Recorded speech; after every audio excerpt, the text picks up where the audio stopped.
ஷாலும் கர்த்தருடைய நாமம் மகிமைப்படுவதாக. கர்த்தருக்குள் பிரியமானவர்களே, வேத வசனம் இப்படியாக சொல்கிறது. அதற்கு அவர், நான் உன்னோடே இருப்பேன். யாத்திராகமும் 3:12. கர்த்தருக்குள் பிரியமானவர்களே, கடந்த நாட்களில் தேவன் நம்மை அநேக இடங்களில் அநேக முறை அவர் இப்படியாக எச்சரிக்கிறார். பயப்படாதே, பயப்படாதே, நான் உன்னோடு கூட இருக்கிறேன், நான் உனக்கு உதவி செய்கிறேன் இப்படின்னு சொல்லிட்டு நிறைய இடங்களில் கர்த்தர் நம்மளோடு கூட பேசுகிறார் என்று சொல்லி நம்ம தியானித்தோம். அப்போ இந்த இடத்துல கூட பார்த்திங்கன்னா ஆண்டவர் மோசையோடு கூட இப்படியாக சொல்கிறார். என்னுடைய ஜனத்தினுடைய வேதனையை நான் என்ன பண்ணுறேன் பார்க்குறேன், அவர்கள் படுகின்ற கஷ்டங்களை நான் பார்க்குறேன்.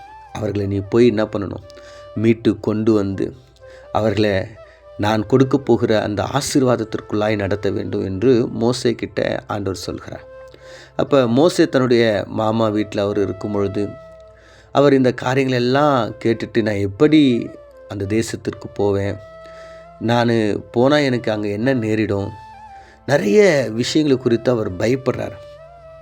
அந்த தேசத்தில் நான் வந்துட்டேன், திரும்ப அந்த இடத்துக்கு போகணும், இந்த பெரிய ஒரு பொறுப்பு, அந்த மக்கள், நான் சொல்கிற காரியங்கள், இப்படி நிறைய விஷயங்களை அவர் சொல்லிக்கிட்டே இருக்கிற ஆண்டவர்கிட்ட சொல்லி இப்படின்னா பேசுகிறேன். நம்ம அதை அடுத்தடுத்த வசனங்களை பார்க்கலாம். ஆனால் அவருடைய மனசில் ஒரு பெரிய ஒரு பயம் இருக்குது, ஒரு கலக்கம் இருக்குது. அப்போ ஆண்டவர் சொல்கிறாரு, நீ பயப்படாத, எதை குறித்து கவலைப்படாத, நான் உன்னோடு கூட இருப்பேன். நீ அந்த ஜனத்தை எகிப்து தேசத்திலிருந்து அழைத்து வந்த பின்பு நீங்கள் எல்லாரும் இந்த மலையில் தேவனுக்கு ஒரு ஆராதனை செய்வீர்கள்.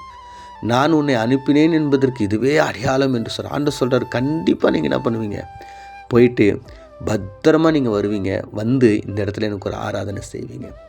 அப்போ பாருங்கள், ஆண்டவர் எப்படியாக மோசையை தைரியப்படுத்துகிறார். ஆம் பிரியமானவர்களே, நீங்களும் உங்களுடைய வாழ்க்கையில் அநேக சூழ்நிலைகளை கண்டு, அநேக எதிர்காலத்தில் எனக்கு கல்யாணம் நடக்குமா, எனக்கு வேலை கிடைக்குமா, நான் எப்படி இந்த படிக்க போகிறேன், எப்படி இந்த கடனை அடைக்க போகிறேன், எப்படி இந்த வியாதியிலேருந்து நான் வரப்போகிறேன், இதெல்லாம் எனக்கு கிடைக்குமா, நடக்குமா, என்னால் முடியுமான்னு சொல்லிட்டு நீங்கள் யோசிக்கலாம். ஆனால் ஆண்டவர் சொல்கிறார், எதை குறிச்சும் பயப்படாதீங்க, நான் உன்னோடு கூட இருக்கிறேன். கண்களை மூடி நாம் ஜெபிப்போம்.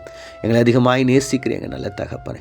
ஆண்டவரே, நீர் எங்களோடு கூட இருப்பேன் என்று சொல்லி எல்லா சூழ்நிலையிலும் நீர் எங்களோடு கூட இருந்து எங்களை பலப்படுத்தி ஆண்டவரே ஜெயத்தையும் கிருபையும் ஆண்டவரே விடுதலையும் கொடுத்து எங்களை நடத்துவீங்க என்று சொன்னதற்காக உமக்கு நன்றி. அந்த வார்த்தையை விசுவாசித்து நாங்கள் ஆண்டவரே முன்னோக்கி நகர உதவி செய்யும்படியா இயேசு மூலம் ஜெபிக்கிறோம் நல்ல பிதாவே, ஆமேன்.